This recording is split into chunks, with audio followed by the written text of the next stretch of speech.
Wednesday, March 22nd, 1944. Dearest Kitty, I received this letter last night from Margaret.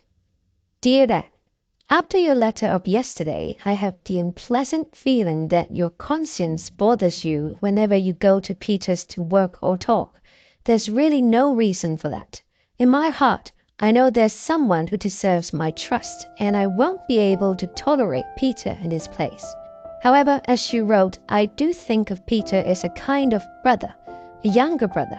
We've been sending out feelers, and a brotherly and sisterly affection may or may not develop at some later date, but it's certainly not reached that stage yet. So there's no need for you to feel sorry for me. Now that you've found companionship, enjoy it as much as you can. In the meantime, things are getting more and more wonderful here. I think, Kitty, that true love may be developing in the end. All those jokes about marrying Peter if we stayed here long enough weren't so silly after all. Not that I'm thinking of marrying him, mind you. I don't even know what he'll be like when he grows up, or if we'll even love each other enough to get married. I'm sure now that Peter loves me too. I just don't know in what way. I can't figure out if he wants only a good friend, or if he's attracted to me as a girl or as a sister. When he said I always helped him when his parents were arguing, I was tremendously happy. He was one step forward, making me believe in his friendship. I asked him yesterday what he'd do if there were a dozen aunts who kept popping in to see him. His answer was, if they were all like you, it won't be so bad. He's extremely hospitable, and I think he really likes to see me. Meanwhile, he's been working hard at learning French, even studying in bed until 10:15. Oh, when I think back to Saturday night, to our words, our voices, I feel satisfied with myself for the very first time. What I mean is, I'd still say the same and won't want to change a thing, the way I usually do. He's so handsome, whether he's smiling or just sitting still. He's so sweet and good and beautiful. I think what surprised him most about me was when he discovered that I'm not at all the superficial, worldly Anne I appear to be, but a dreamer, like he is, with just as many troubles. Last night after the dinner dishes, I waited for him to ask me to stay upstairs, but nothing happened. I went away. He came downstairs to tell Dussault it was time to listen to the radio and hung around the bathroom for a while. But when Dussault took too long, he went back upstairs. He paced up and down his room and went to bed early. The entire evening I was so restless I kept going to the bathroom to splash cold water on my face. I read a bit, daydreamed some more, looked at the clock and waited, all the while listening to his footsteps. I went to bed early, exhausted. Tonight I have to take a bath, and tomorrow's so far away. Yours, Anne Frank. My answer. Dearest Margaret, I think the best thing is simply to wait and see what happens. It can't be much longer before Peter and I will have to decide whether to go back to the way we were or do something else. I don't know how it will turn out. I can't see any farther than the end of my nose. But I'm certain of one thing. If Peter and I do become friends, I'm going to tell him you're also very fond of him and be prepared to help him if he needs you. You won't want me to, I'm sure, but I don't care. I don't know what Peter thinks of you, but I'll ask him when the time comes. It's certainly nothing bad. On the contrary, you're welcome to join us in the attic, or wherever you are. You won't be disturbing us, because we have an unspoken agreement to talk only in the evenings when it's dark.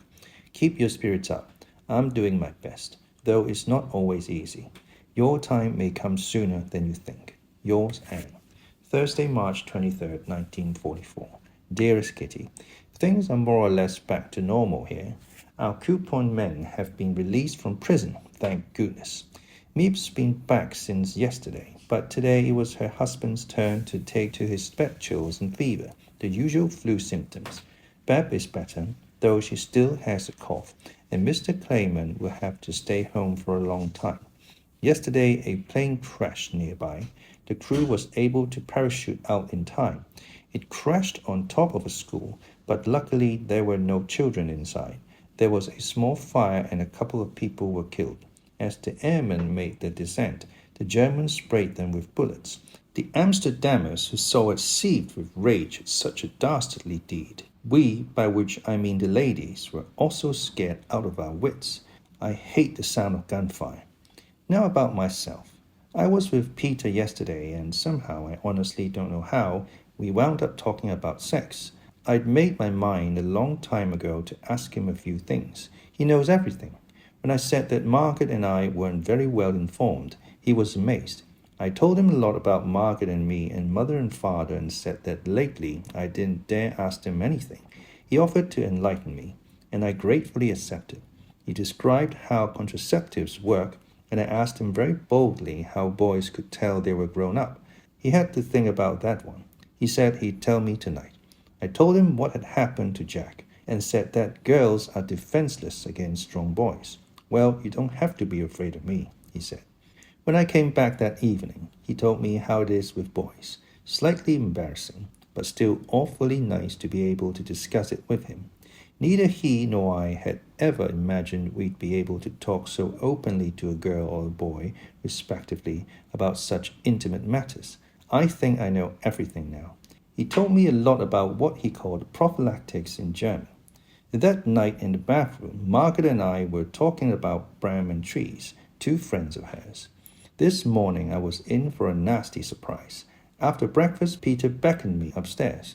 That was a dirty trick you played on me, he said. I heard what you and Margaret were saying in the bathroom last night. I think you just wanted to find out how much Peter knew and then have a good laugh. I was stunned. I did everything I could to talk him out of that outrageous idea. I could understand how he must have felt, but it just wasn't true. Oh no, Peter, I said. I'd never be so mean. I told you I won't pass on anything you said to me, and I won't. To put on an act like that and then deliberately be so mean. No, Peter, that's not my idea of a joke. It won't be fair. I didn't say anything, honest. Won't you believe me? He assured me he did, but I think we'll have to talk about it again sometime. I've done nothing all day but worry about it. Thank goodness he came right out and said what was on his mind. Imagine if he'd gone around thinking I could be that mean. He's so sweet. Now I'll have to tell him everything. Yours, Anne. Friday, March 24th, 1944. Dear Kitty, I often go up to Peter's room after dinner nowadays to breathe in the fresh evening air. You can get around to meaningful conversations more quickly in the dark than with the sun tickling your face. It's cozy and snug sitting beside him on a chair and looking outside. The Van Dans and Dussel make the silliest remarks when I disappear into his room. And second home, they say. Or is it proper for a gentleman to receive young girls in his room at night with the lights up? Peter has amazing presence of mind in the face of these so-called witticisms. My mother, incidentally, is also bursting into curiosity and simply dying to ask what we talk about, only she's secretly afraid I'd refuse to answer. Peter says the grown-ups are just jealous because we're young and that we shouldn't take their obnoxious comments to heart. Sometimes he comes downstairs to get me.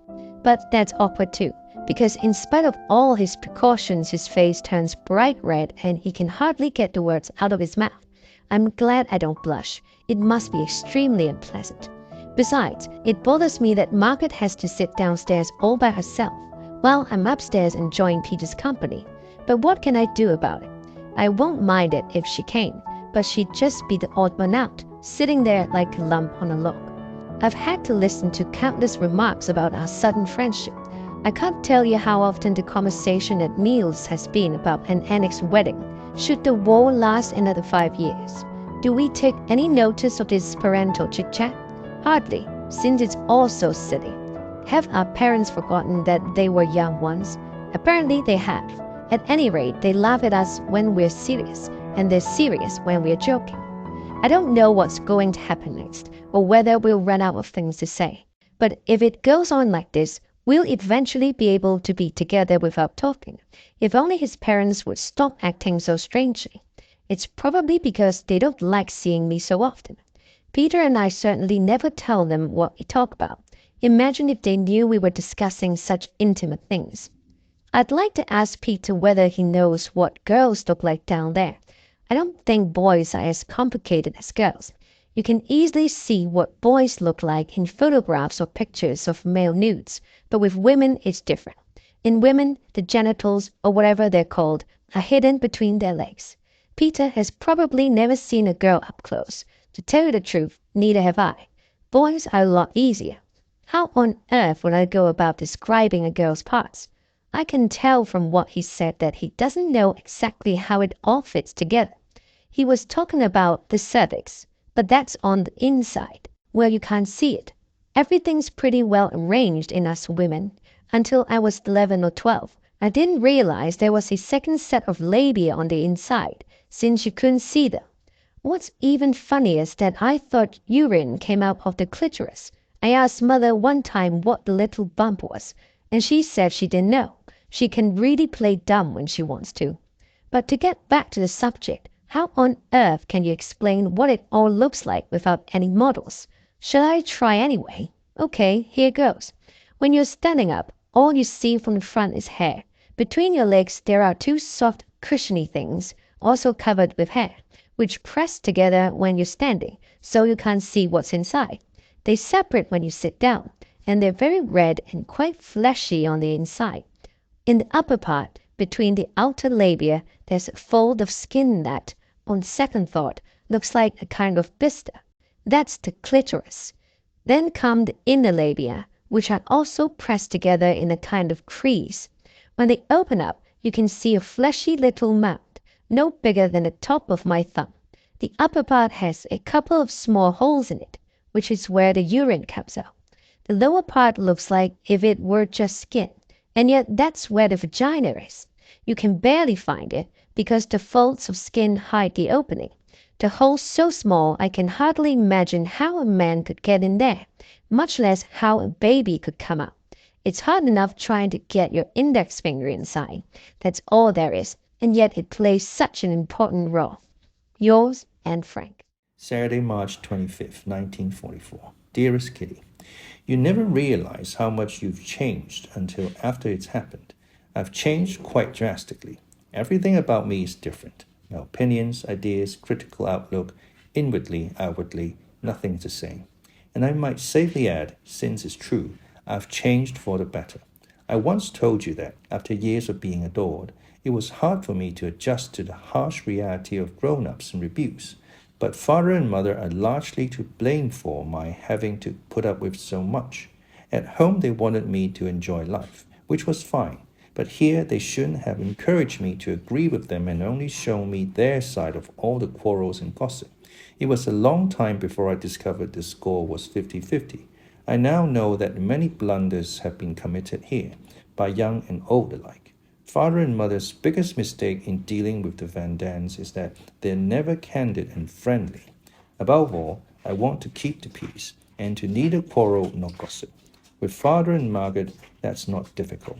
But it is with mother, which is why I'm glad she gives me an occasional rap on the knuckles. You can win Mr. Van Daan to your side by agreeing with him, listening quietly, not saying much, and most of all, responding to his teasing and his corny jokes with a joke of your own. Mrs. Van D can be won over by talking openly to her and admitting when you're wrong. She also frankly admits her faults, of which she has many. I know all too well that she doesn't think as badly of me as she did in the beginning, and that's simply because I'm honest and tell people right to their faces what I think, even when it's not very flattering.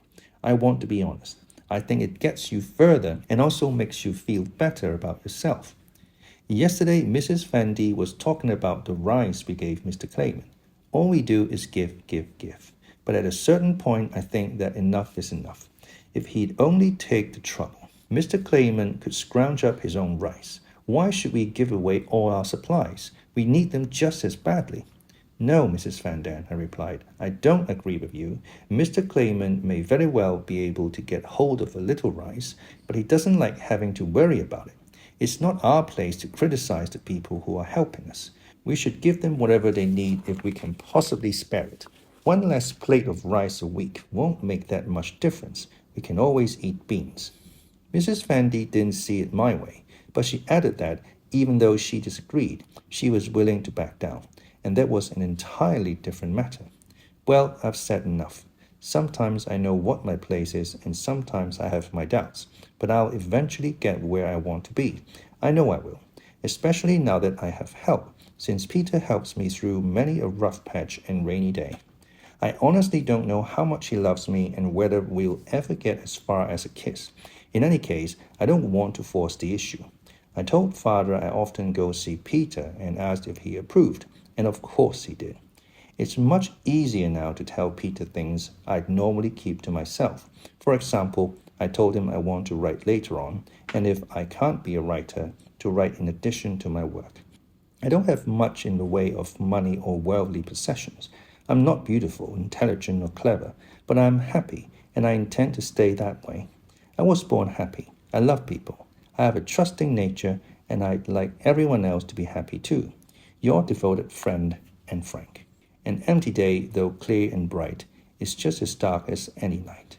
Monday, March 27, 1944.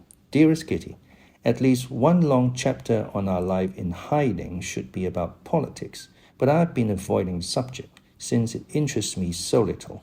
Today, however, I'll devote an entire letter to politics. Of course, there are many different opinions on this topic, and it's not surprising to hear it frequently discussed in times of war, but arguing so much about politics is just plain stupid. Let them laugh, swear, make bets, grumble, and do whatever they want as long as they stew in their own juice. But don't let them argue, since that only makes things worse. The people who come from outside bring us a lot of news that later proves to be untrue. However, up to now our radio has never lied. Jan, Miep, Mr. Clayman, Beb, and Mr. Kugler go up and down in their political moods, though Jan least of all. Here in the annex, the mood never varies. The endless debates over the invasion, air raids, speeches, etc., are accompanied by countless exclamations such as, "Oh, for heaven's sake," if they're just getting started now. How long is it going to last? It's going splendidly, but great.